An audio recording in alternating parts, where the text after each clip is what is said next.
안녕하세요. 크리스찬 독서실입니다. 오늘은 최승근님의 삶의 어떤 순간에도 하나님께로 나아가는 길 예배. 최승근님은 크리스찬이라면 누구나 잊지 못할 예배가 있기 마련이다. 저자 최승근 교수도 예외가 아니다. 평범한 공대생이던 저자가 예배학을 가르치는 교수가 되기까지 예배를 빼놓고 자신을 설명할 수 없다. 20대 시절 한 수련회의 예배에서 하나님을 생애 처음 예배하는 것처럼 강한 도전을 받았다. 10대 시절 미국으로 이민을 가 대학에서 기계를 파고들던 그는 하나님에 대해 집중하기 시작했다. 원리와 시스템, 분석을 기초로 하는 공학도이던 그에게 신학은 파고들면 들수록 늘 새로운 학문이었다. 그 중에서도 그를 붙잡은 것은 예배학이었다. 예배를 좀 더 체계적이고 심도 깊게 공부하기 시작하면서 그는 평생 가야 할 길이 바뀌었고 가는 방법도 달라졌다. 본서에도 나온 것처럼 예배에 대해 뭐 공부할 게 있어 하는 의식들 속에서 이제 그는 한국 교회와 크리스천들을 향해 예배에 대한 이야기를 본격적으로 던져보려 한다. 이 책을 통해 그는 한국 교회가 예배를 회복하고 예배를 통해 하나님이 기뻐하시는 교회와 크리스천들이 될 수 있도록 심혈을 기울였다. 학자이자 예배자로서 그의 겸손한 자세는 여러 학문의 선배들에게는 물론 예배자로 살아가려는 독자들에게도 귀한 울림을 주리라 믿는다. 본론으로 들어가겠습니다. 1장 왜 예배를 통해서 변화되지 않을까? 뭔가 잘 안 될 때는 그게 잘 될 때가 언제인지 살펴봐야 한다. 그래야 무엇이 잘못되었는지 선명히 드러나기 때문이다. 예배를 통해서 성도의 삶이 올바르게 형성되고 변화되고 있지 않다면 예배가 성도의 삶을 형성하고 변화시키고 있다고 믿을 수 있는 정황을 살펴봐야 한다. 예배는 언약의 관계에 있는 하나님과 그분의 백성 간의 만남과 대화로 이해될 수 있다. 여기에는 예배의 중요한 특성들 중 하나가 분명히 드러나는데 바로 하나님과 하나님을 예배하는 사람들 간의 상호 교환성이다. 독일어로 예배를 뜻하는 고테스딘스트는 예배의 상호 교환성을 잘 담고 있다. 이는 하나님을 뜻하는 고트와 일, 봉사, 섬김을 뜻하는 디엔스트가 합쳐진 단어로 우리를 위한 하나님의 봉사, 우리를 위한 하나님의 일하심과 하나님을 위한 우리의 봉사, 하나님을 위한 우리의 섬김이라는 의미를 담고 있다. 예배가 성도를 특정한 사람과 공동체로 형성하고 변화시키는 이유는 예배 안에서 우리를 위해 하나님이 일하시고 예배 안에서 우리가 하나님을 섬기는 예배의 상호 교환성 때문이다. 하나님이 예배에서 일하시는가? 예배를 성도가 뭔가 하는 것으로 생각하는 사람들이 많다. 물론 맞는 말이다. 우리는 예배한다. 그러나 잊으면 안 되는 중요한 사실이 있다. 우리가 예배할 수 있는 이유는 하나님이 우리를 위해 예배 안에서 예배를 통해서 일하셨고 일하시기 때문이다. 하나님은 세상을 창조하시고 그분의 백성을 택해 주도적으로 언약을 세우신 것처럼 예배에서 전적인 주도권을 갖고 예배 안에서 예배를 통해서 우리를 위해 일하신다. 예배 안에서 예배를 통해서 하나님이 우리를 위해 주도적으로 일하시는 것은 세 가지 측면으로 설명할 수 있다. 첫째, 성부 하나님이 우리를 위해 예배의 장을 마련하셨다. 둘째, 성자 하나님이 우리를 위해 예배를 중재하신다. 셋째, 성령 하나님이 우리에게 예배할 수 있는 힘을 주신다. 성부 하나님이 우리를 위해 예배의 장을 마련하셨기 때문에 우리가 예배할 수 있다. 예배는 우리가 자신의 필요를 위해 스스로 만든 것이 아니다. 예배의 시작은 인간에게 있지 않다. 우리가 예배할 수 있는 이유는 하나님이 우리로 하여금 예배할 수 있도록 예배의 장을 마련하셨기 때문이다. 하나님이 우리를 위해 예배의 장을 마련하셨다는 의미는 다음과 같다. 하나님은 인간을 창조하실 때 하나님을 예배하는 존재로 창조하셨다. 또 인간이 범죄할 때마다 예배하는 존재로 회복시키셨다. 그래서 우리는 예배한다. 인간은 하나님과의 올바른 관계 속에서 하나님만 예배하도록 창조되었다. 그러나 인간은 하나님처럼 되기를 원했고 그 결과 하나님이 아닌 다른 것을 예배하는 존재로 타락했다. 인간은 하나님에 대한 믿음과 상관없이 예배하고 섬길 대상을 갈구한다. 이는 인간이 본질적으로 예배하는 존재로 창조되었기 때문이다. 따라서 문제는 예배하느냐, 예배하지 않느냐가 아니라 누구와 무엇을 예배하느냐다. 인간을 사랑하시는 하나님은 타락한 인류를 그냥 내버려 두지 않으시고 예수 그리스도 안에서 구원하셨다. 인간을 창조하실 때 계획하신 대로 인간을 본연의 존재, 즉 하나님과의 올바른 관계 속에서 하나님만 예배하는 존재로 회복시키기 위해서다. 이런 맥락에서 구원은 수단이고 예배가 목적이다. 우리는 예배를 드리기 위해서 구원받았다. 우리는 구원받은 자이기 때문에 하나님은 우리에게 예배하라고 명하신다. 십계명을 크게 두 부분으로 나누면 첫째 부분은 하나님과 직접적으로 관련된 예배에 대한 계명들이다. 예수님은 이 부분이 우리에게 가장 중요하고 우선되는 계명이라 하시면서 네 마음을 다하고 목숨을 다하고 뜻을 다하여 주 너의 하나님을 사랑하라는 신명기 6장 5절 말씀을 인용하셨다. 예배의 명령을 통해 하나님은 가끔 존재의 목적을 잊고 사는 인간을 일깨우신다. 우리는 하나님이 명령하시기 때문에 예배하고 이 명령은 인간이 구원받은 목적이 예배 때문임을 말해준다. 구원받기 위해서 예배하는 것이 아니라 예배하기 위해서 구원받은 것이다. 예배를 명령하신 하나님이 예배를 제한하신다. 예배하라는 명령에 어떻게 따라야 하는지, 어떻게 예배해야 하는지 등 예배의 원리와 기준은 성경을 통해 제시되어 있다. 감사하게도 우리는 그 가르침 안에서 예배하면 된다. 이처럼 성부 하나님은 우리를 예배하는 존재로 창조하셨고 회복시키셨고 예배라는 존재의 목적을 잊지 말라고 명하셨고 나아가 어떻게 예배해야 하는지 가르치시면서 우리에게 예배할 수 있는 장을 마련하셨다. 둘째, 성자 예수님이 우리를 위해 예배를 중재하시기 때문에 우리는 예배할 수 있다. 사실 예배의 특성이라는 하나님과 인간의 상호 교환성 개념 자체가 가당치 않은 모순이다. 타락한 피조물인 인간이 거룩하신 창조주 하나님과 소통한다는 게 어떻게 가능하단 말인가? 그러나 그 일이 가능하게 된 이유가 있다. 예수 그리스도께서 하나님과 우리 사이를 중재하셨고 지금도 중재하고 계시기 때문이다. 예수님은 나를 본 자는 아버지를 보았거늘 이라고 하셨다. 즉 예수님은 한편으로 하나님을 우리에게 나타내신다. 또 다른 한편으로는 단번에 자신을 제물로 드려 하나님의 공의를 만족시키시고 우리를 하나님과 화목하게 하셨으며 또한 우리를 위해 항상 간구하신다. 예수님의 내 이름으로 모인 곳에는 나도 그들 중에 있느니라 라는 약속은 우리를 하나님 앞으로 인도하는 보증이다. 그래서 예배는 하나님과 우리를 중재하시는 예수 그리스도의 이름으로만 가능하다. 예배에서 예수님의 중재의 역할은 예배가 하나님의 말씀에 따라 드려져야 한다는 사실에서도 잘 드러난다. 하나님의 말씀은 성육신하신 예수 그리스도 자체다. 성육신하신 예수님은 삶과 사역을 통해서 하나님을 진정으로 예배하는 모범을 사람들과 제자들에게 직접 보여주셨다. 또 하나님의 말씀은 예수 그리스도를 기록한 성경을 의미한다. 성경을 통해 예수님이 제자들에게 직접 보이시고 가르치시고 행하신 것들을 알 수 있다. 즉 성경을 통해서 예수님이 계시하신 하나님과 그분의 뜻을 깨닫고 예수님이 보여주신 진정한 예배의 모습을 알 수 있다.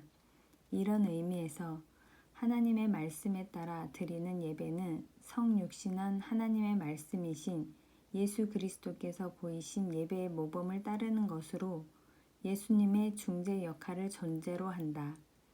한편 교회를 그리스도의 몸으로 이해한 사도시대의 그리스도인들은 자신들의 예배가 승천하신 그리스도의 하늘 성소에서 드리는 예배에 포함된다고 믿었다. 그리스도께서는 그분의 몸으로서 이 땅에서 예배하는 성도의 머리가 되어주시며 또 하늘로 올라가 우리를 대표해 하늘 성소에서 하나님을 예배하신다. 즉 예수 그리스도께서는 그분의 삶과 사역을 통해 완전한 예배의 모범을 보여주심으로 이 땅에서 예배를 중재하실 뿐 아니라 영광으로 가득 찬 하늘에서도 예배를 중재하신다. 이처럼 예수 그리스도께서는 우리를 위해 예배 속에서 중재하신다. 셋째, 성령 하나님이 예배할 수 있는 힘을 주시기 때문에 우리는 예배할 수 있다. 죄로 타락한 인간 스스로는 절대로 선한 생각이나 선한 일을 할 수 없다. 성령님이 능력을 주실 때 비로소 선한 생각과 선한 일을 할 수 있다. 선한 생각과 선한 일에는 한 하나님을 모시고 하나님을 예배하고 모든 어려움 가운데서 하나님께 부르짖고 하나님의 거룩한 이름을 존귀하게 여기고 하나님의 말씀을 듣고 믿으며 하나님의 거룩한 성례전에 참여하는 것이 포함된다. 즉 선한 생각과 선한 일은 하나님의 영광을 위해 하나님이 우리를 창조하신 목적대로 사는 것으로 하나님을 사랑하고 예배하는 것이다. 이를 성령님이 능력을 주실 때만 행할 수 있으므로 성령님이 능력을 주실 때만 예배할 수 있는 것이다. 그러면 우리가 예배할 수 있도록 성령님이 하시는 일은 구체적으로 무엇인가? 우선 성령님은 우리에게 믿음을 주신다. 하나님을 진정으로 예배하기 위해서는 참된 믿음이 필요하다. 그런데 믿음은 인간의 힘으로 획득할 수 있는 것이 아니다. 성령님이 선물로 주실 때만 받을 수 있다. 성령님은 다양한 방법으로 우리에게 믿음을 주시지만 대부분 예배를 통해서 주신다. 또 예배를 통해서 그 믿음을 새롭게 하시고 성장시키신다.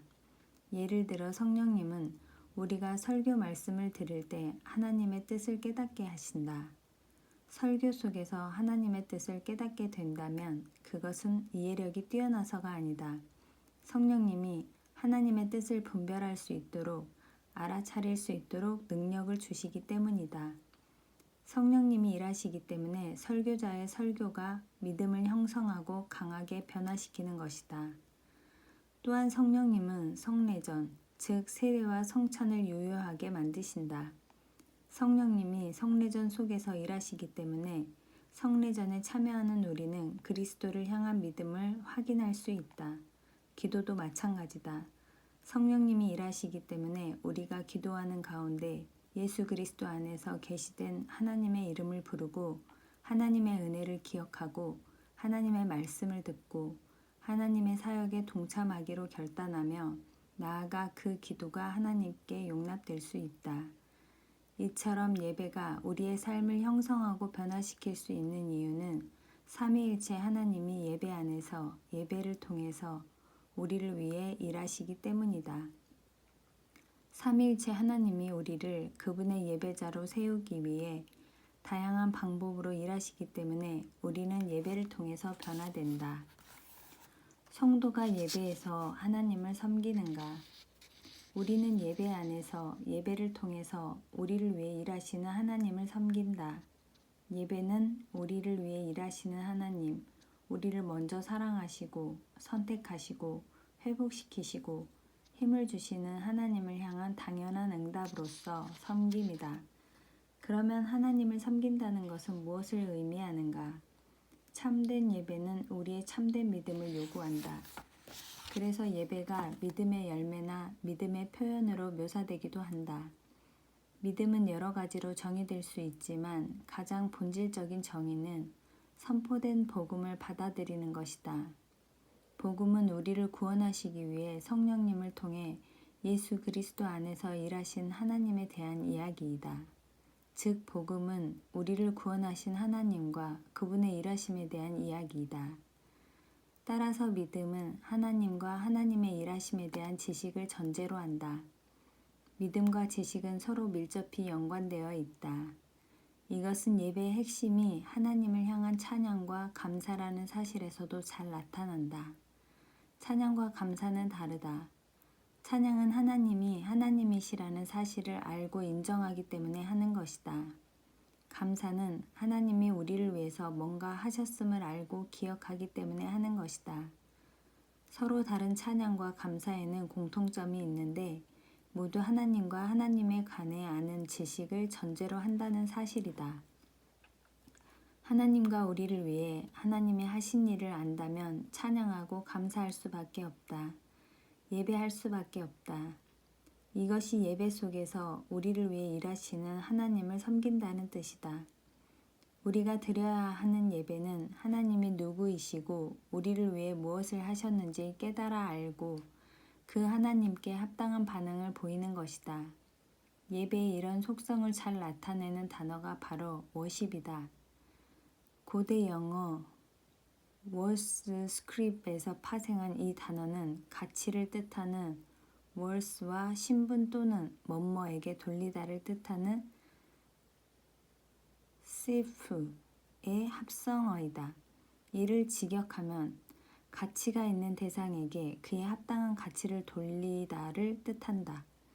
즉 예배란 경외하고 존경할 가치가 있는 대상에게 그에 합당한 경외와 존경을 되돌리는 것을 의미한다. 이 정의에 따르면 예배에는 먼저 대상에 대한 지식이 있어야 한다. 다시 말해 대상에 가치가 있고 존경할 만한 존재라는 인식이 있어야 한다. 또한 대상에 대한 지식을 대상 앞에서 그에 합당한 말과 태도와 행동으로 표현할 수 있어야 한다. 따라서 진정한 예배를 위해서는 하나님과 그분의 사역에 대해 잘 알고 배워야 하며 그런 하나님이 받으시기에 합당한 말과 태도와 행동을 잘 할 수 있도록 배워야 한다. 이 배움의 과정에서 예배가 우리의 삶을 형성하고 변화시키게 된다. 우리는 예배 안에서 예배를 통해서 우리를 위해 일하시는 하나님을 알고 믿게 된다. 또 그 지식과 믿음에 합당한 말과 행동을 익히게 된다. 하나님을 예배하면서 하나님과 그분의 사역을 알아나갈 때 우리는 보다 나은 그리스도인으로 변화될 수 있다. 하나님과 그분의 사역을 알아감으로써 변화하는 것이 바로 궁극적인 의미에서 하나님을 위한 우리의 섬김, 즉 예배다. 예배에는 하나님과 하나님을 예배하는 사람들 간의 상호 교환성이 있다. 예배 안에서 하나님은 우리를 위해 일하시고 우리는 그 하나님을 섬긴다. 예배 신학자 휴즈 올드가 강조한 것처럼 예배의 상호 교환성 때문에 예배는 각 사람을 교회라는 특별한 공동체로 세우고 변화시킬 수 있다. 예배는 교회를 가르치고 바로 세운다. 하나님께 영광을 돌리는 예배, 하나님의 말씀을 따르는 예배, 하나님만 섬기는 예배는 교회를 바로 세우고 변화시킨다. 예배가 교회를 바로 세우고 변화시킬 수 있는 이유는 성령님이 그리스도의 몸된 교회 안에서 일하시기 때문이다.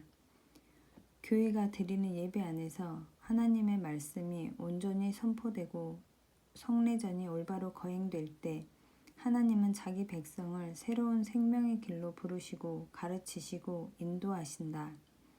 예배를 위해 함께 모일 때 우리는 교회가 된다. 예배는 우리가 하나님의 형상대로 변화되는 작업장이다. 하나님의 형상대로 변화되어야 하나님의 영광을 나타낼 수 있다. 왜 예배를 통해서 변화되지 않는가? 이제까지 예배가 우리의 삶을 형성하고 변화시킨다고 말할 수 있는 근거들을 살펴봤다. 예배는 우리를 더 좋은 사람, 더 좋은 공동체로 변화시킨다. 그런데 실제로는 어떨까?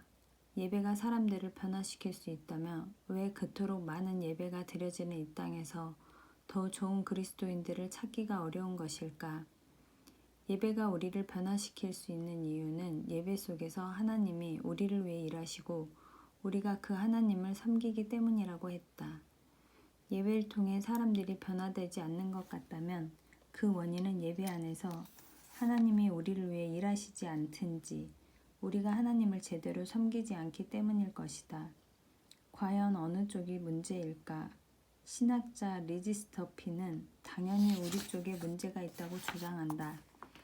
예배를 통해서 우리 삶이 올바르게 형성되고 변화되지 않는 이유는 예배 중에 하나님이 우리와 함께 계시지 않거나 우리를 위해 일하시지 않기 때문이 아니다. 하나님은 항상 우리와 함께 계시고 우리를 위해 일하신다. 문제는 우리다. 예배를 통해서 변화되지 않는 이유는 우리가 하나님과 함께 하지 않기 때문이다. 즉, 우리와 함께 계시는 하나님께 집중하지 않고 제대로 예배하지 않기 때문이다. 여는 그래서 예배에 우리를 변화시키는 힘이 있다고 주장하는 여러 신학자들의 주장을 제기했다. 그런데 자세히 살펴보면 이들의 주장은 모두 조건적이다. 예배 속에서 그리스도인의 삶이 형성된다고 주장하는 데브라 딘 머피는 오직 하나님께 영광을 돌리는 예배 속에서만 그렇다고 말한다.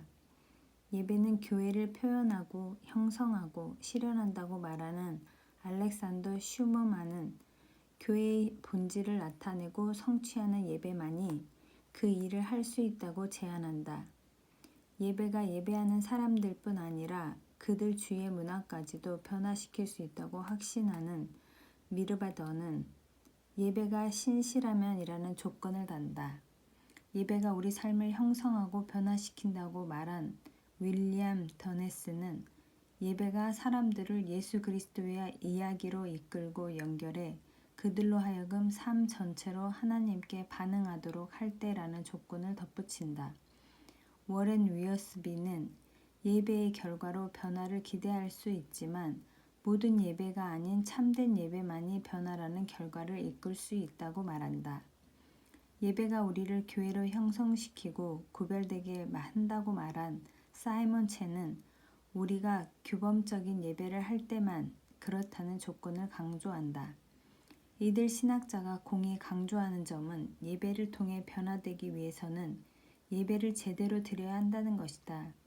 예배를 신실하고 온전하게 드릴 때 예배를 통해서 더 나은 그리스도인으로 형성되고 변화될 수 있다는 뜻이다. 과연 우리는 신실하고 온당한 예배를 드리고 있는 것일까? 플러스 신학교의 토드 존슨 교수가 수업 중에 이런 경험담을 들려준 적이 있다. 존슨 교수가 한 교회에 담임 목회자로 막 부임했을 때의 일이다. 교회에 장로 한 분이 찾아와 남성 성도들 중에 골프를 치는 이들이 많으니 종종 함께 골프를 치면서 교제를 하면 목회에 도움이 될 거라고 조언을 했다. 당시 존슨 교수는 단 한 번도 골프를 쳐본 적이 없었는데 장로가 나서서 각종 골프 용품을 구입해주고 연습장까지 주선해 주었다. 장로의 친절에 보답하려는 마음에 존슨 교수는 열심히 연습을 거듭했고 몇 주 후에는 생전 처음 골프장으로 나가 필드에서 골프를 치기 이르렀다. 그런데 수없이 연습을 했음에도 불구하고 존슨 교수가 친 공은 번번이 엉뚱한 곳으로 날아갔다. 함께 가준 장로는 처음에는 다 그런 거라고 괜찮다며 격려를 하더니 계속 공이 엉뚱한 방향으로 가자 결국 이렇게 투덜거렸다. 목사님, 지금 목사님은 골프를 치는 것처럼 보이기는 하지만 도저히 골프를 치고 있다고 말할 수가 없네요. 어쩜 그렇게 못 치십니까? 존슨 교수는 골프 경험담을 예배에 적용했다. 지금 우리는 예배하는 것처럼 보이기는 하지만 도저히 예배한다고 말할 수가 없는 것은 아닐까? 주일이 되면 수많은 장소에서 수많은 그리스도인이 수많은 예배를 드린다. 그 예배 모두가 진정한 예배라고 자신 있게 말할 수 있을까? 예배하는 것처럼 보이기는 하지만 사실은 예배라고 할 수가 없는 것은 아닐까? 성도들이 예배를 통해서 변화되지 않는 까닭은 예배하는 것처럼 보이는 것에 그치기 때문이라고 생각한다. 예배를 통해서 더 나은 그리스도인과 공동체로 형성되고 변화되기 위해서는 예배하는 것처럼 보이는데 그칠 것이 아니라 진정으로 예배해야 한다.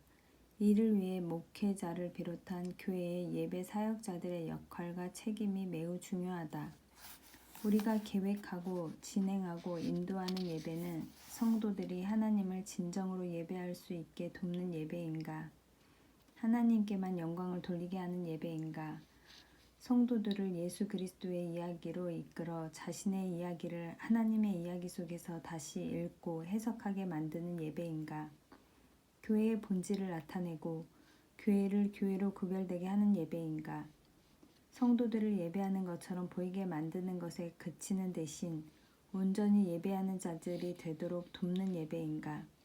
그래서 성도들이 예배를 통해서 더 나은 그리스도인으로 변화되고 교회가 더 좋은 공동체로 세워지고 있는가?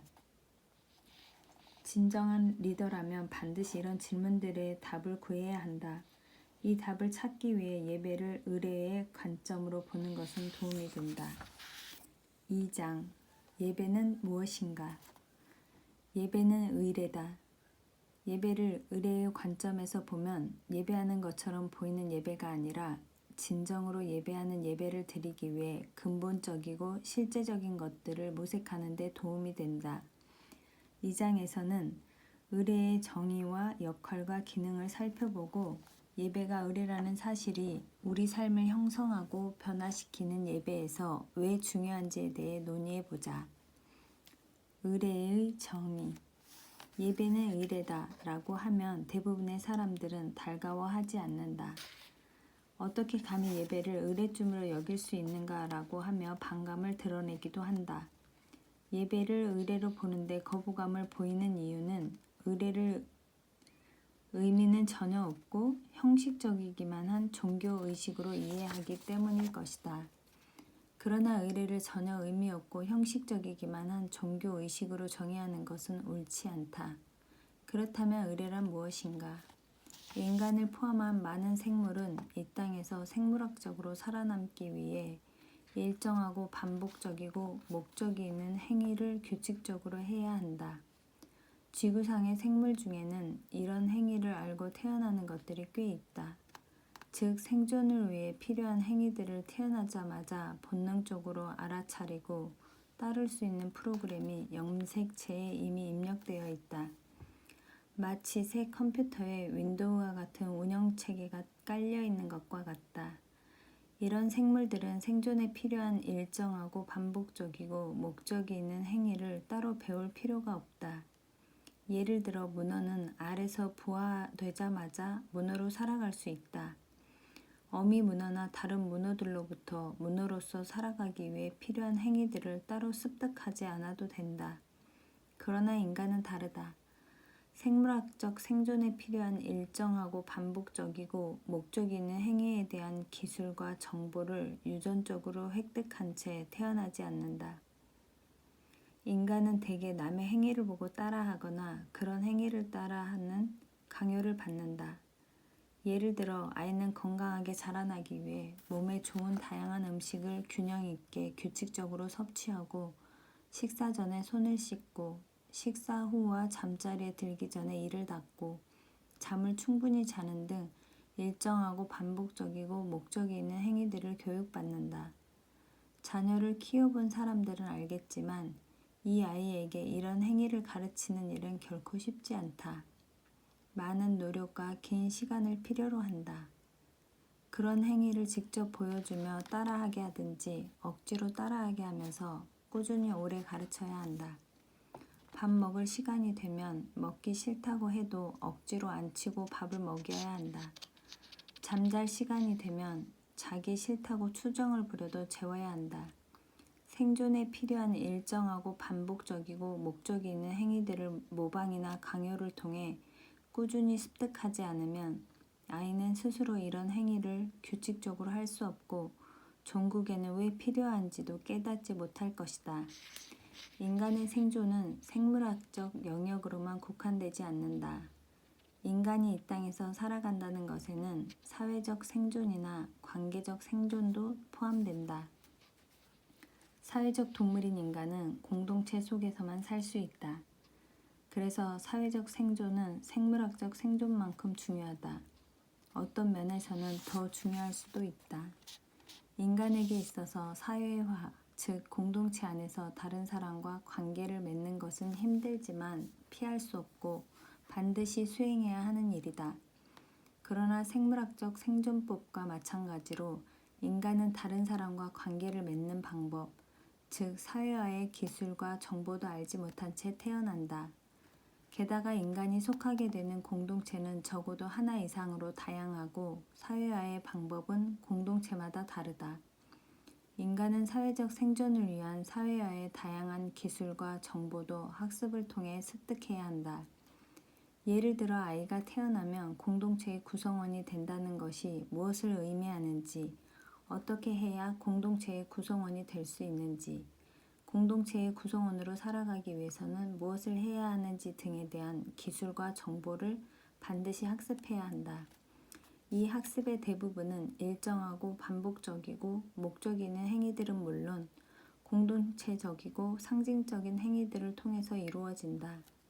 이런 행위들은 아이에게 공동체 안에서 자신의 위치를 인식시키고 공동체의 가치를 알리며 공동체의 정체성을 공유하며 자신의 정체성을 확립하게 해준다. 인간으로 살아가기 위해 필요한 기술과 정보를 습득하는 학습 과정은 일정하고 반복적이고 목적이 있으며 공동체적이고 상징적인 행위들을 통해 이루어진다. 이처럼 인간으로서 살아가는 데 필요한 행위들이 의례다. 의례는 악수나 인사나 포옹 같은 간단한 인사법부터 결혼식, 장례식, 명절, 추모, 행사, 종교의식에 이르기까지 범위가 넓고 종류도 다양하다. 하지만 이들 모두는 공동체 안에서 살아가는 인간의 삶의 다른 방식으로는 절대 할 수 없는 매우 중요한 역할을 한다. 즉 인간에게 의례는 없어서는 안 되는 의식의 규범이자 평생 행하게 되는 행위의 준거인 것이다. 이를 의식하든 않든 상관없이 모두에게 그렇다.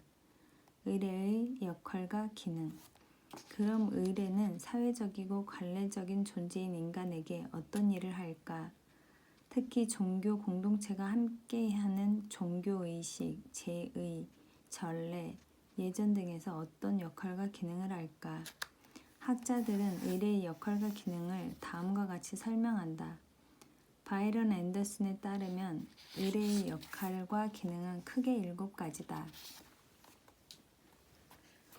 불안을 야기하는 외부적 근원을 인간의 질서 속에 통합시키고 상징을 통해 무의식적으로 메시지를 전달하고 삶의 의미와 가치가 무엇인지 말하고 개인과 공동체 속에서 감정과 카타르시스를 표현하고 표출시키고 삶의 동요와 예측할 수 없는 일들을 대처할 수 있게 돕고 공동체의 힘과 불변성을 규정하고 인생의 순환과 단계를 표시한다. 의례의 사회적 특성을 강조하는 게일 램시오는 의례가 공동체의 상징적 가치를 전달하고 공동체의 중요한 이야기들을 말하고 공동체의 사회적 가치를 구체적으로 표현하고 공동체에 속한 이들과 그렇지 않은 이들을 구분하고 사회적 변화를 완성시키고 참여자들을 새로운 사고와 삶의 방식으로 이끈다고 주장한다. 에드워드 무어는 모델과 거울이라는 은유로 의례의 역할과 기능을 설명하는데 의례가 공동체를 위해 모델의 역할을 한다. 즉 의례는 공동체가 따라야 하는 기준이나 간이화한 모형을 제공하고 공동체에 보다 나은 미래를 위한 대안을 제시한다. 또 의례는 거울처럼 선명하게 만드는 특징이 있다. 어떤 인물이나 사건을 공개적으로 나타내는 것이다. 그리고 의례는 감정을 나타내거나 자극하고 상황을 분명히 밝히고 단 단계에서 다른 단계로의 전이를 보여주기도 한다. 폴 히버트에 따르면 의례는 사람들이 공동체를 형성할 때 서로의 관계를 규정하는 규범들을 세움으로써 공동체 내의 관계적인 질서를 유지시킨다.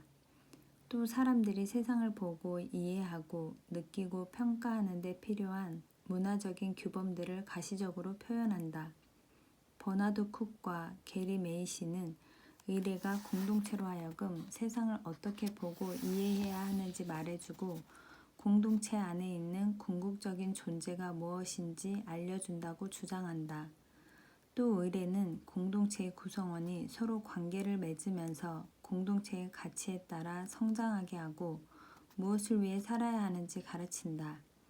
학자들이 공통적으로 지적하는 의례의 역할은 인간이 공동체에 속해서 그 공동체의 일원으로 세상을 살아가는 데 기여한다는 점이다. 특히 사회적 동물인 인간이 공동체를 구성한다는 측면에서 크게 세 가지 기능으로 작용한다. 첫째, 의례는 공동체가 중시하는 이야기를 표현하고 전달하는 기능을 한다. 의례는 공동체가 존재하게 된 근간이 되는 소위 큰 이야기를 반복적으로 표현하고 전달한다. 이야기에는 사람을 변화시키는 힘이 있다. 이야기를 통해 내가 누구인지, 우리가 누구인지, 세상은 무엇인지 알게 되기 때문이다. 우리는 어떤 이야기를 듣고 말하느냐에 따라 특정하게 형성되고 변화된다. 그래서 서로 다른 이야기를 나누며 살아온 사람들은 생각과 해석과 판단하는 방식이 다르다. 아이들은 부모가 해주는 이야기를 반복적으로 들으며 그 영향을 받아 성장한다. 어떤 이야기를 들었느냐에 따라 성품이 달라질 수밖에 없다. 인간은 자신이 속한 공동체의 영향을 받으며 살 수밖에 없는 사회적이고 관계적인 존재다. 그래서 자신이 속한 공동체가 반복적으로 전해주는 이야기를 통해 특정한 나로 빚어진다. 따라서 어떤 공동체에 속해 있는가도 매우 중요하다. 의례는 공동체가 중시하는 이야기를 반복적으로 표현하고 전달함으로써 공동체가 중시하는 가치와 존재의 목적과 해야 할 사명을 반복적으로 표현하고 전달한다. 이스라엘 공동체에게 존재적 근간이 되는 큰 이야기는 출애굽 사건이다. 이스라엘은 출애굽 사건으로 빚어진 사람들이다. 그래서 이스라엘은 유월절 식사를 비롯한 유월절 의례를 통해서 이 중요한 이야기를 반복적으로 표현하고 전달한다. 이 이야기 속에서 자신들이 누구인지, 무엇을 중시해야 하는지, 무엇을 해야 하는지 등을 표현하고 전달한다. 둘째, 의례는 공동체의 구성원들을 교육하고 훈련하는 기능을 한다. 공동체의 구성원들을 효과적으로 교육하려면 단순히 공동체의 큰 이야기를 과거 사건으로 전달하는 것만으로는 부족하다. 의례는 오늘을 사는 공동체의 구성원들에게 과거에 있었던 일을 현재 경험되는 사건으로 재현해준다. 또 의례를 통해 공동체의 구성원들은 단순히 과거 지사를 듣거나 보는 데 그치지 않고 의례에 담긴 지식적인 내용을 반복적으로 실천할 수 있게 된다. 이때 실천이란 단순히 관습을 재생하는 practice가 아닌 practice, 즉 이론적 내용이 행동에 내재된 현장이다. 실천 신학의 관점에서 진정한 의례는 praxis의 현장이라고 할 수 있다.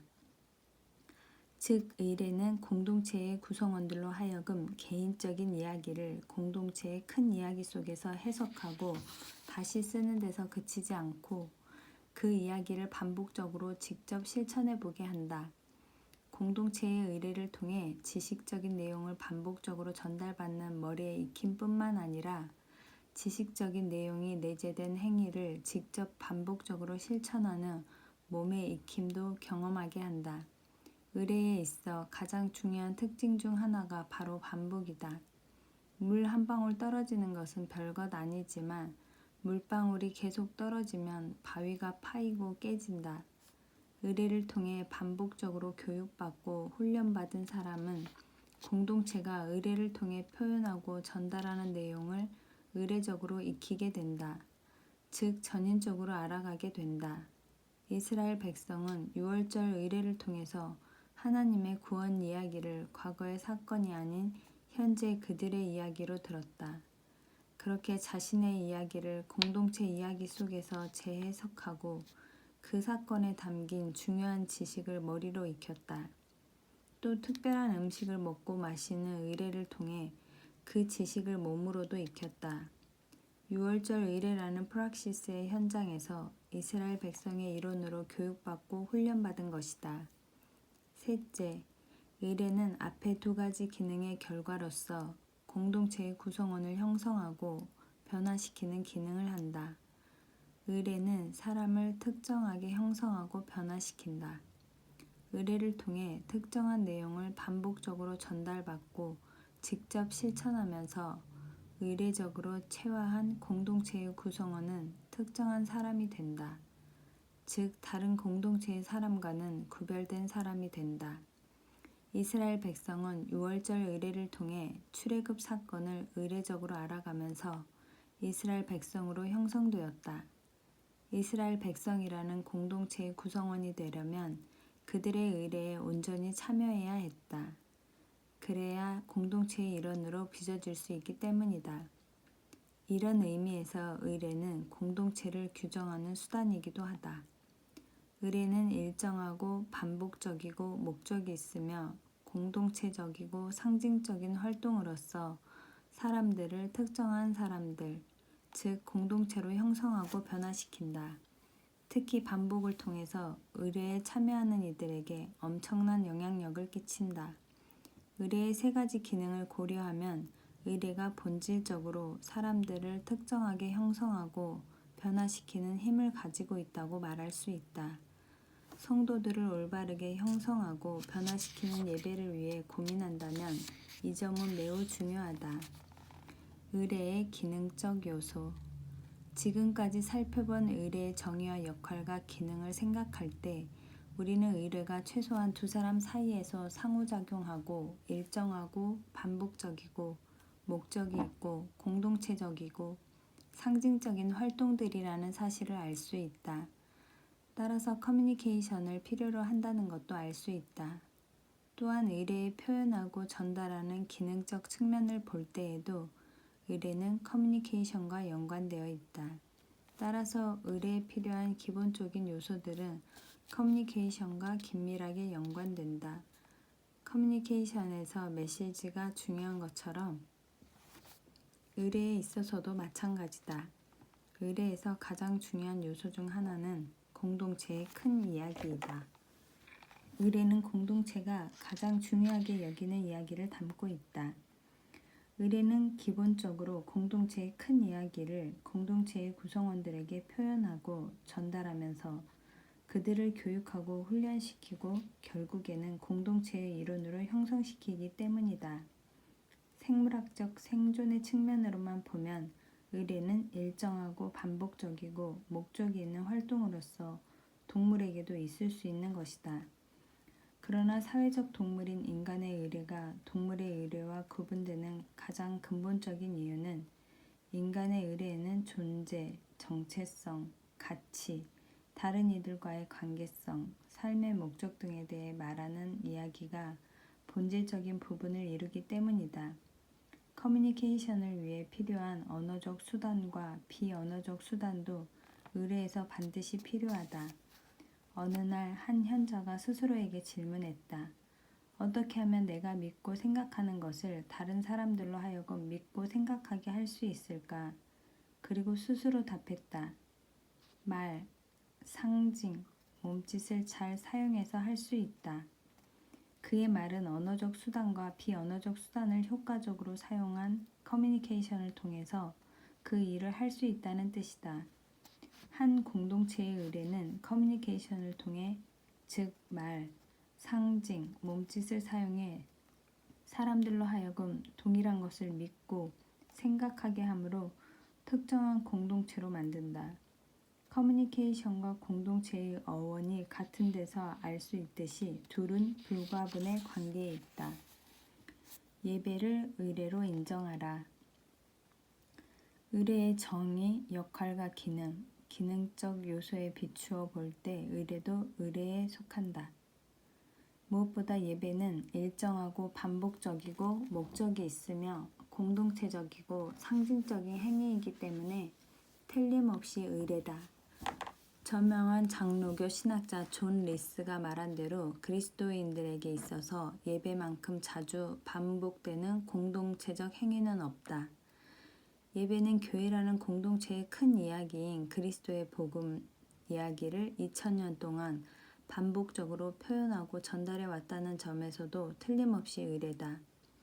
이 이야기를 통해서 교회의 세례를 통한 정체성, 예수님이 분부하고 가르치신 가치, 성찬이 상징하는 구성원 간의 관계성, 하나님 사랑과 이웃 사랑으로 요약되는 사명 등을 반복적으로 전달하고 교육하면서 그리스도인들이 자신의 이야기를 복음의 관점에서 해석하게 하고 복음을 의례적으로 익히게 해온 것이다.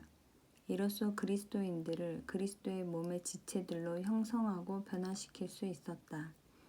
예배는 그리스도의 복음 이야기를 실행하기 위해 다양한 커뮤니케이션을 사용하고 기승전결의 순서를 중시한다는 점에서도 분명 의례다. 예배를 의례로 인정하는 것이 왜 중요할까? 앞에서 언급한 것처럼 많은 사람들은 예배가 의례라고 하면 거북해한다. 하지만 예배학자 바이런 앤더슨이 지적했듯이 예배의 의례적인 특성과 역할과 기능이 부인되거나 무시되면 예배 안에서 실제 말하고 행하는 것들이 예배하는 성도들에게 어떤 영향을 끼치는지 제대로 파악하기 어렵다. 다시 말해 예배에 대해서 추상적으로만 생각하기 때문에 올바른 예배를 드리기 위해 실질적으로 고민하고 질문해야 할 것들을 놓칠 수도 있다. 그 결과 예배를 통해 성도들이 변화되지 않는다면 그 원인을 성도들에게로 돌리는 잘못을 저지를 수도 있다. 예배를 의례로 인정해야 하는 더욱 중요한 이유가 있다. 예배는 의례이기 때문에 교회와 성도들을 특정 공동체와 특정 사람들로 형성하거나 변화시킬 수 있다. 의례는 반복의 특성 때문에 본질적으로 사람들을 형성하고 변화시키는 기능이 있다. 예배도 의례이기 때문에 반드시 사람들을 어떤 모습으로든 형성하고 변화시킨다. 의례인 예배를 통해서 변화되지 않는 사람은 없다. 문제는 어떻게 변화되느냐다. 따라서 왜 우리 성도들은 예배를 통해 변화되지 않는가라는 질문은 사실 적합한 질문이 아니다. 오히려 잘못된 질문이다. 예배는 의례이기 때문에 당연히 변화시키는 힘을 가지고 있다. 교회의 리더는 우리의 예배가 성도들을 어떤 사람과 공동체로 만들고 변화시키고 있는가라고 물어야 한다. 즉 변화되느냐 마느냐가 아니라 어떤 사람으로 변화되고 어떤 공동체로 빚어지는지 살피고 옳은 방향이 아니라면 적절한 수정 작업을 해야 한다. 그래서 예배에 대한 고민은 신학의 이해와 연결되어 있다. 예배와 신학의 관계. 당신은 예배하기 때문에 믿는가? 아니면 믿기 때문에 예배하는가? 예배가 먼저인가? 신학이 먼저인가? 예배가 신학을 정립하고 지배한다고 생각하는가? 그 반대라고 생각하는가? 예배와 신학 중에 무엇이 앞선다고 생각하는가? 닭이 먼저냐 달걀이 먼저냐와 같은 질문은 예배학이라는 학문에서 다루는 매우 중요한 질문이다. 많은 신학자들은 예배의 법, 믿음의 법으로 표현되는 예배와 신학의 관계를 규명하기 위해 씨름해왔다. 일부 학자들은 예배가 신학을 정립하고 지배한다고 말하면서 우리가 예배하는 것을 믿는 것이라고 주장한다. 믿음은 하나님을 만날 때 생기는 것이다. 하나님을 만나는 곳이 예배다. 즉 예배 속에서 하나님을 만나는 경험을 통해 믿음을 선물로 받고 신앙을 갖게 되는 것이다. 그 후 하나님을 예배 중에 만난 경험, 선물로 받은 믿음에 대해 숙고하고 체계화하면서 신학을 정립한다.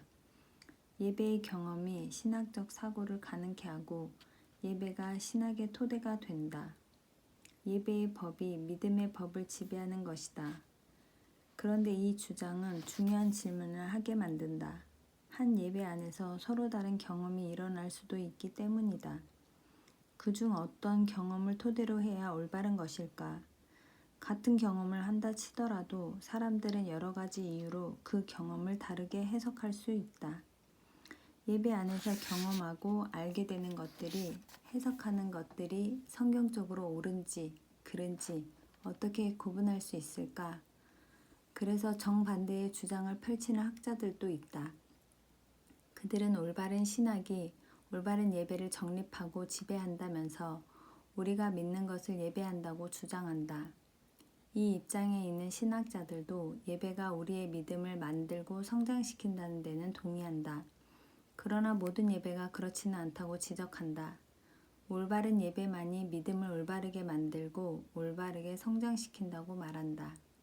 그렇다면 올바른 예배인지 그릇된 예배인지 어떻게 알 수 있는가? 올바른 신학 기준에 합당한 예배만이 믿음과 신앙을 제대로 세울 수 있는 것이다. 신학이 예배를 점검하고 평가하기 때문에 신학이 예배를 앞서고 믿음의 법이 예배의 법을 정립하고 지배하는 것이다. 하지만 신학이 예배를 앞선다고 하는 주장 역시 첫 번째 입장의 경우와 비슷한 질문을 하게 한다. 문제는 올바른 신학이 무엇인지 소속된 전통이나 교단에 따라 다양한 관점이 존재한다는 것이다. 예를 들어 가톨릭 신학 기준으로는 올바른 예배가 개혁주의 신학에서는 그렇지 않을 수도 있다. 따라서 신학이 예배를 앞선다는 주장은 각자가 속한 전통이나 교단 등에서 타당하다고 여기는 신학의 상대주의를 전제하기 마련이다.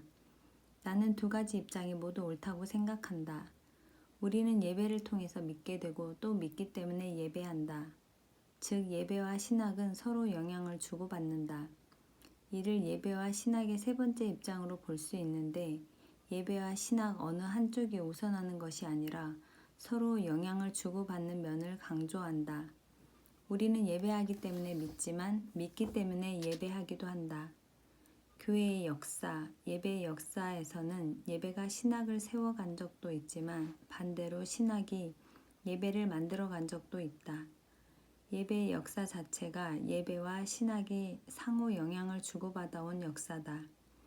예배와 신학이 상호 영향을 주고받는 관계임을 염두에 두고 성도들을 올바르게 형성하고 변화시키는 예배를 고민할 필요가 있다. 예배와 신학의 상호성. 인간은 사회적 동물이다. 홀로 살아갈 수 없기 때문에 다른 존재와 관계를 맺으며 살아가야 한다. 즉 인간이 사회적 동물이라는 것은 인간이 관계적인 존재임을 나타낸다. 인간의 관계에는 크게 두 방향이 있는데 수평적인 관계와 수직적인 관계다. 먼저 수평적인 관계란 인간과 다른 사람들과의 관계를 말한다. 인간이 다른 이들과의 관계 속에서 살아가기 위해서는 상대방과 특정한 사회적 위치를 주고받으면서 관계를 규정해야 한다. 관계 속에서 얻게 된 위치는 그 위치에 맞는 역할과 책임을 기대하고 요구한다. 한때 유행이었던 드라마의 대사인 나는 선생이고 너는 학생이야처럼 각자의 사회적 위치는 그에 걸맞은 태도와 자세를 요구한다.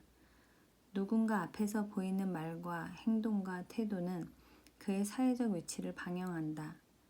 대화를 하고 있는 불특정한 사람들을 관찰해 보면 대화 속 말투와 행동과 태도에 따라 두 사람이 어떤 관계에 있는지, 예컨대 갑과 을의 관계인지 동등한 관계인지 대략이나마 짐작할 수 있다.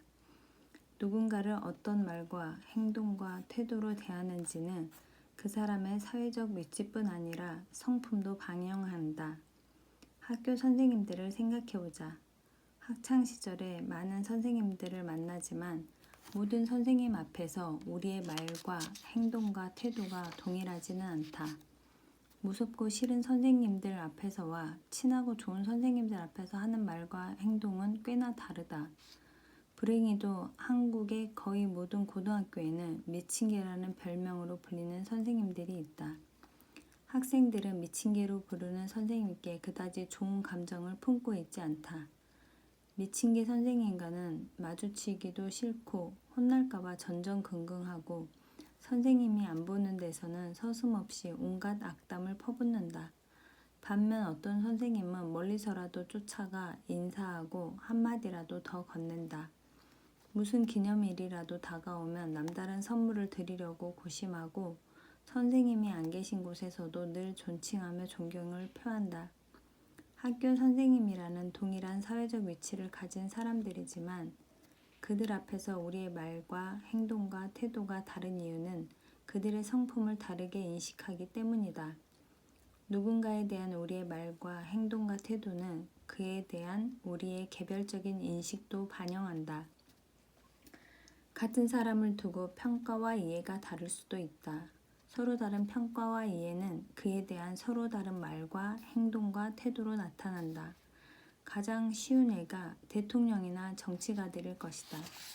전 국민에게 대통령은 한 명으로 동일하다. 하지만 대통령을 좋게 생각하는 사람과 그렇지 않은 사람의 말과 행동과 태도는 크게 다르다. 대통령 관련 기사에 달린 댓글들을 보면 대통령을 좋아하는 사람과 싫어하는 사람이 명확히 구분된다. 대통령을 좋아하는 사람은 함께 사진 찍는 것을 영광으로 알겠지만 좋아하지 않는 사람은 대통령이 악수를 청해도 거부한다. 누군가에 대한 우리의 말과 행동과 태도는 그에 대한 우리의 인식을 나타내기 때문이다. 인간은 또 하나의 관계는 수직적이다. 수직적인 관계는 하나님과 우리의 관계를 말한다. 모든 인간은 하나님과 관계적이다. 하나님의 존재를 인정하든 않든, 하나님을 하나님으로 인정하든 않든, 하나님을 믿든 안 믿든, 모든 인간은 한 분이신 하나님과 관계적이다. 관계적일 수밖에 없다. 바로 인간은 창조주 하나님의 피조물이기 때문이다. 따라서 하나님에 대한 우리의 말과 행동과 태도는 하나님에 대한 우리의 생각과 이해를 나타낸다. 하나님이 존재하지 않는다고 생각하는 이들은 그런 생각이 반영된 말과 행동과 태도를 보이고, 하나님을 하나님으로 인정하는 이들은 그런 생각이 반영된 말과 행동과 태도를 보인다.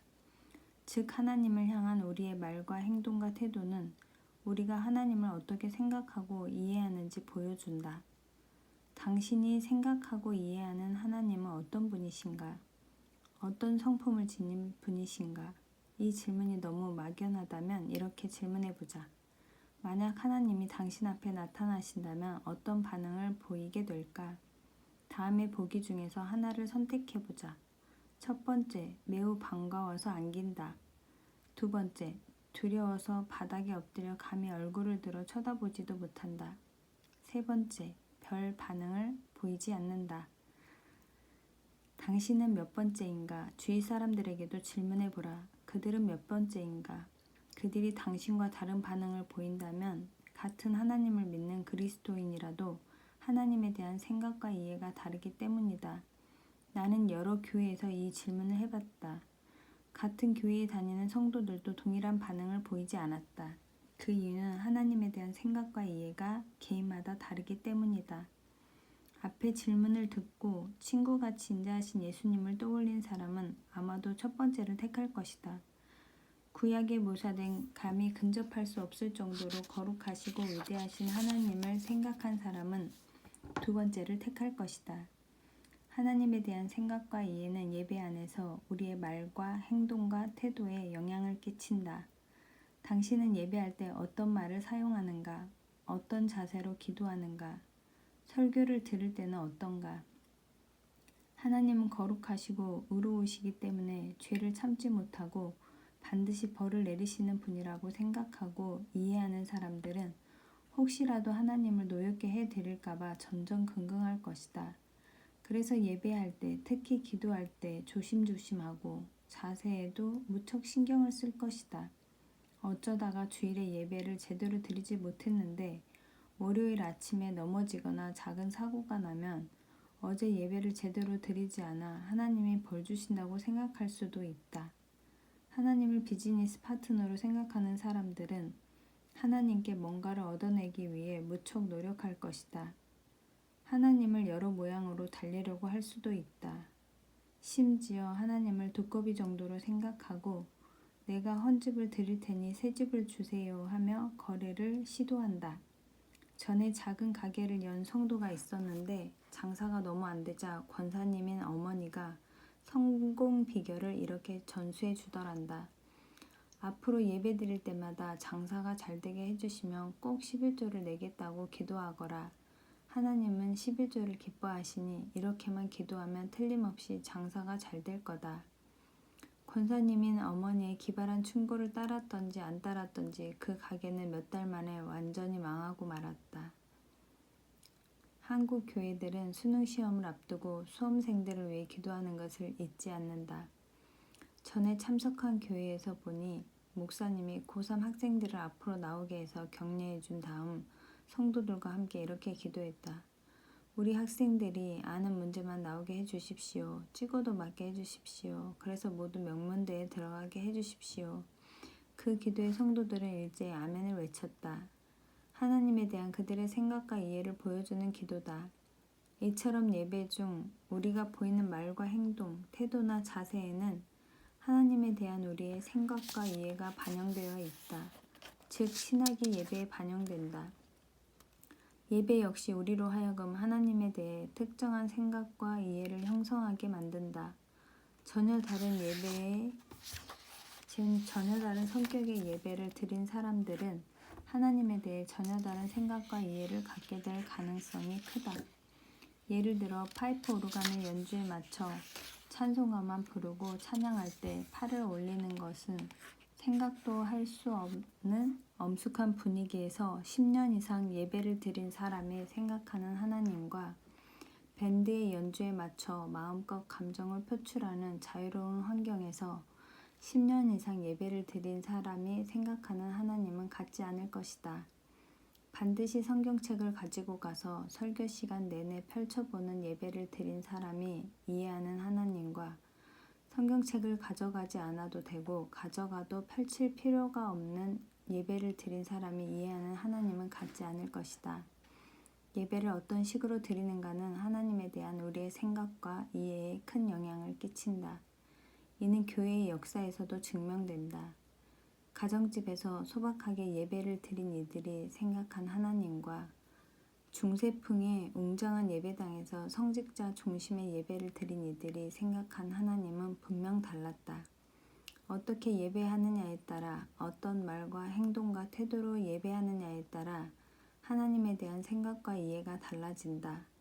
예배는 신학에 영향을 끼친다. 이처럼 예배와 신학은 상호적인 관계에 있다. 신학은 예배에 영향을 주어 예배를 특별하게 하고 예배는 신학에 영향을 끼쳐 어떻게 예배하느냐에 따라 특정 신학을 갖게 만든다. 예배와 신학은 하나가 다른 하나를 완전히 지배하거나 정립하는 대신 서로 영향을 주고받는다. 예배와 신학의 일치. 예배와 신학이 상호적인 관계에 있다는 사실을 명심하는 것은 중요하다. 그러나 성도들을 올바르게 형성하고 변화시키는 예배를 드리기 위해서는 이 사실을 아는 것으로 그치면 안 된다. 폴러 신학교의 토드 존슨 교수가 주장하는 것처럼 예배와 신학이 일치되는 데까지 나아가야 한다. 우리는 예배에서 말하고 행하는 것을 믿어야 한다. 그리고 믿는 것을 예배를 통해 말하고 행해야 한다. 즉 예배하는 것을 믿고 믿는 것을 예배해야 한다. 다시 말해 교회의 예배는 교회의 신학을 충실히 반영해야 하고 동시에 그 신학에 의해 점검되어야 한다. 또한 교회의 신학은 교회의 예배를 통해 표현되어야 하고 동시에 예배를 통해 세워져야 한다. 예배는 의례라고 했다. 예배라는 의례를 통해 성도들이 형성되고 변화되는 것을 추구한다면 교회의 신학과 예배는 일치해야 한다. 예배와 신학이 일치될 때 성도들이 교회가 바라고 소망하는 대로 더 나은 그리스도인과 공동체로 형성되고 변화될 가능성이 훨씬 높다. 만약 그렇지 않다면 사람들은 제대로 형성되거나 변화되지 못할 가능성이 많다. 토드 존슨 교수는 자신의 경험담을 토대로 이에 대해 설명한다. 복음주의 계열에 있는 한 교회의 헌화 예식에 참석한 적이 있다. 예배를 인도하는 목사는 12쌍 이상 되는 부부들에게 그들의 아기와 함께 앞으로 나오라고 했다. 그들은 목사를 바라보면서 반원형으로 섰다. 목사는 헌화 예식을 통해 어떤 영적인 복이나 이익이 자녀들에게 주어지는 것은 결코 아니라고 설명했다. 헌화 예식은 단지 부모들에게 자신들의 아기를 그리스도 안에서 양육하겠다는 서약의 기회를 주는 예식이라고 강조했다. 혹시 아이들이 그 예식을 통해 어떤 종류의 신성한 복을 받는 것처럼 보일까봐 아이들을 만지지도 앉지도 않았다. 그러면서 이 예식이 아이들의 구원과는 상관이 없다는 것을 몇 번이나 되풀이해서 말했다. 그 다음에 기도를 했는데 그가 지금까지 말한 것과 정반대의 내용이었다. 주님, 이 아이들이 예수 그리스도를 자신들의 구주로 인정할 수 있도록 복내려 주시옵소서. 그는 예배와 신학적으로 부조화되는 말들을 했다. 과연 어떤 것이 맞는 것인가? 신학의 일치는 예배와 신학 중 어느 하나에 더 큰 특권을 주는 것이 아니라 둘을 조화롭게 하는 것이다. 우리는 신학과 조화되는 예배를 통해 형성된다. 만약 예배와 신학이 일치하지 않거나 모순된다면 우리는 제대로 형성되지 못한다. 그렇기 때문에 토드 존슨 교수는 교회의 리더는 예배와 신학이 일치하는지를 늘 점검하고 만약 그렇지 않다면 예배와 신학이 일치되도록 만들어야 한다고 강조한다. 그리고 예배와 신학의 일치를 위해서 교회의 리더들에게 다음과 같은 질문을 끊임없이 던지라고 제안한다. 우리 예배는 우리가 믿고 있는 것을 분명히 표현하고 전달하는가? 우리 성도들은 예배에서 말하고 행하는 것들을 바르게 이해하고 해석하는가? 우리 성도들은 예배에서 말하고 행하는 것들을 믿게 되는가? 예배와 신학이 상호적으로 영향을 주고받으면서 일치되는가? 우리는 믿는 것을 예배하고 예배하는 것을 믿는가? 그런데 예배와 신학이 일치한다고 해서 반드시 그 예배가 올바른 예배, 좋은 예배라고 단정 지을 수는 없다. 잘못된 예배와 잘못된 신학이 일치할 수도 있기 때문이다. 따라서 나는 우리는 믿는 것을 예배하고 예배하는 것을 믿어야 한다는 존슨 교수의 주장을 약간 수정해 보다 명확하게 표현하고자 한다.